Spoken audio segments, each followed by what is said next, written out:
ஹல்லேலூயா. கர்த்தருடைய பரிசுத்த நாமத்திற்கு மகிமை உண்டாவதாக. இன்றைக்கும் இயேசு கிறிஸ்து நமக்கு கொடுக்கிற வார்த்தை சங்கீதங்களின் புஸ்தகம் 61வது அதிகாரம் 2வது வசனம். என் இருதயம் தொய்யும் போது பூமியின் கடையாந்திரத்திலிருந்து உம்மை நோக்கி கூப்பிடுவேன். எனக்கு எட்டாத உயரமான கண்மலையில் என்னை கொண்டு போய் விடும். ஆமென். தாவீது ராஜா அவருடைய விண்ணப்பம் என்று பார்க்கிறோம். இது தாவீதுடைய விண்ணப்பம் என்று பார்க்கிறோம். அவர் என் கூப்பிடுதலை கேட்டு என் விண்ணப்பத்தை கவனியும் என்று சொல்கிறார். என் இருதயம் தொய்ந்து போயிருக்கிறது. இந்த தொய்ந்து போயிருக்கிற நேரத்தில் எனக்கு நீர் அடைக்கலமா வாங்க. எதிரிகள் என்னை சூழ்ந்திருப்பதனால் என் இருதயம் தொய்ந்து போயிருக்கிறது. எதிரிகள் என்னை பின்தொடர்ந்து வருவதனால எத்தனையோ முறை அவர்கள் கண்களுக்கு முன் மறைந்து நான் தொய்ந்து போயிருக்கிறேன். என்னை நீர் அடைக்கலத்தில், உயர்ந்த அடைக்கலத்தில் கொண்டு போய்விடும் என்று சொல்கிறார்.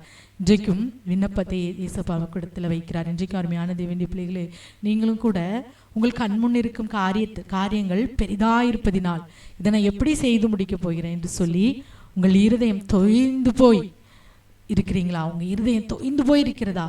உங்கள் சூழ்நிலை நிமித்தம், இந்த காரியங்களின் நிமித்தம் நான் என்ன செய்வேன் என்று சொல்லி உங்கள் இருதயம் தொய்ந்து போயிருக்கிறதா? இன்றைக்கு அருமையான தேவனுடைய பிள்ளைகளே, கர்த்தர் உங்களுக்கு அடைக்கலமும் சத்துருக்கு எதிரே பலத்த துருகமாக இருப்பார். ஆமேன். துருகமாக இருந்து எல்லாவற்றிலும் வெற்றியை கட்டளையிடுவார். சங்கீதம் 60:9வது வசனத்தில் பாருங்க, என்னை நடத்தி கொண்டு போகிறவன் யார் என்று சொல்கிறார். என் கூட நடப்பவர்கள் யார்?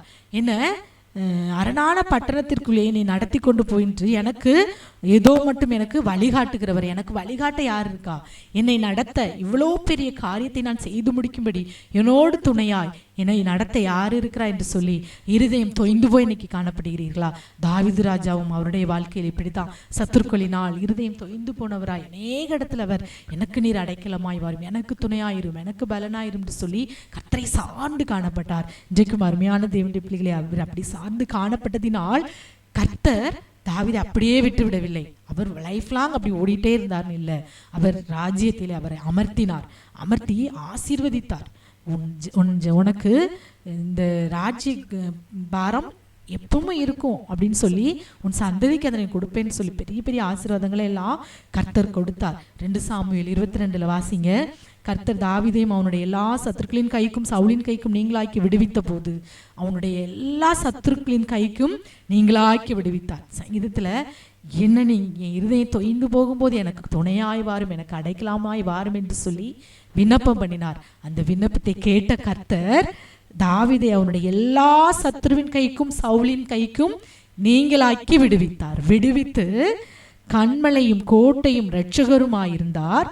நம்பின துருகமும் கேடகமும் இரட்சண்ய கொம்பும் உயர்ந்த அடைக்கலமும் புகலிடமும் என் இரட்சகரும் வல்லடைக்கு நீங்களாக்கி ரட்சிக்கிறவருமாய் அவர் வாழ்க்கையிலே வெளிப்பட்டு சத்துருவின் கையிலிருந்து, அவனுடைய எல்லா சத்துருக்களின் கையிலிருந்து அவனை நீங்களாக்கி இருதயம் தொய்ந்து போய் கூப்பிட்ட அந்த தாவீதுக்கு இப்போது ஒரு திறந்த, ஒரு சமாதானமான, ஒரு உயர்வான அந்த ராஜ்ய பதவியை கொடுத்து ஆசீர்வதித்து வழி நடத்தி கூட இருந்து எல்லாவற்றையும் குறைவின்றி பாதுகாத்து அநேக ஆசீர்வாதத்தை கொடுத்தார். அடைக்கலமாய் கோட்டையாய் அரணாய் கூட இருந்தார். இன்றைக்கும் அருமையான தேவனுடைய பிள்ளைகளை, உங்கள் இருதயம் பூமியில் உள்ள காரியங்களை பார்த்து தொய்ந்து போய் கரைந்து போய் இருக்கிறதோ, எனக்கு கூட நடக்க யாருமில்லை என்று சொல்லி தொய்ந்து போயிருக்கிறீர்களோ, கர்த்தரை உறுதியாய் பற்றி கொண்ட ஜனம், நீங்கள் ஒருபோதும் சோர்ந்து போகாதபடி கர்த்தர் கூப்பிடுதலை கேட்டு விண்ணப்பத்தை கட்டாயம் கவனிப்பார். தாவீதின் விண்ணப்பத்தை கேட்டு ரட்சிப்பை கட்டளையிட்ட கர்த்தர் உங்களுடைய விண்ணப்பத்தையும் கேட்டு உங்கள் வாழ்க்கையிலும் ஒரு ரட்சிப்பை கட்டளையிட்டு ஒரு சந்தோஷமான வழியை கர்த்தர் கட்டாயம் திறந்தருளுவார். ஆகவே யாவரும் கண்களை மூடி ஜெபிப்போம். அப்பாவை ஸ்தோத்திரிக்கிறோம். இந்த வேளையிலும் இருதயம் தொய்ந்து போய் இலைக்கரித்து போய் ஜெபிக்கிற அப்பா, எனக்காக யார் பிணைப்படுவார்? என் கூட யார் நடப்பா? என் கூட எனக்கு கரம் பிடித்து என் வழியிலே நான் செய்ய வேண்டிய காரியம் பெரியதா இருக்கிறது, அதை நான் செய்து முடிக்க எனக்கு கையில் திராணி இல்லை என்று சொல்லி என்னோடு கூட யார் வருவா என்று சொல்லி ஜெபிக்கிற ஒவ்வொரு பிள்ளைகளுக்கும் தாவீதோடு உடனிருந்த தேவன், தாவீதின் கர்த்தர் இந்த நாளில் பிள்ளைகள் ஒவ்வொருவரையும் ஜெபிக்கிற ஒவ்வொரு இருதயம் தொய்ந்து ஜெபிக்கிற ஒவ்வொரு பிள்ளைகளுடைய இருதயத்திற்குள்ளும் திட நம்பிக்கையின் ஊற்றாய் நீர் இருந்து எல்லா காரியத்தையும் செய்யக்கூடிய பலனையும் சத்துவத்தையும் இந்த நாளில் கட்டளையிடும். நான் உன்னை பலப்படுத்தி உனக்கு சகாயம் பண்ணுவேன் என்று சொன்ன கர்த்தர் நீர் பலனாய், உடைய பரிசுத்தாவியின் பலனாய் பிள்ளைகளோடு இருந்து எல்லா காரியத்தையும் செய்யக்கூடிய புதிய பலனையும் புதிய கிருபையும் புதிய தைரியத்தையும் இந்த நாளில் கட்டளையிடும். பெரிய காரியங்களை செய்யும். விண்ணப்பத்தை கேட்டு தாவீதுக்கு அளித்த அந்த நன்மையை போல ஒவ்வொரு பிள்ளைகளும் ஜெபிக்கிற ஒவ்வொரு பிள்ளைகளுடைய விண்ணப்பத்தையும் கேட்டு ஒரு காரியத்திலே நல்ல வெற்றியை கட்டளையிடும். அப்பா உம்மை ஸ்தோத்தரிக்கிறோம், இயேசுவே உம்மை துதிக்கிறோம், விசாலமான பாதையில் கொண்டு போய்விடும்.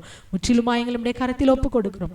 சகல துதிகன மகிமை உமக்கே செலுத்துகிறோம். இயேசுவின் நாமத்தில் ஜெபிக்கிறோம் நல்ல பிதாவே, ஆமேன், ஆமேன்.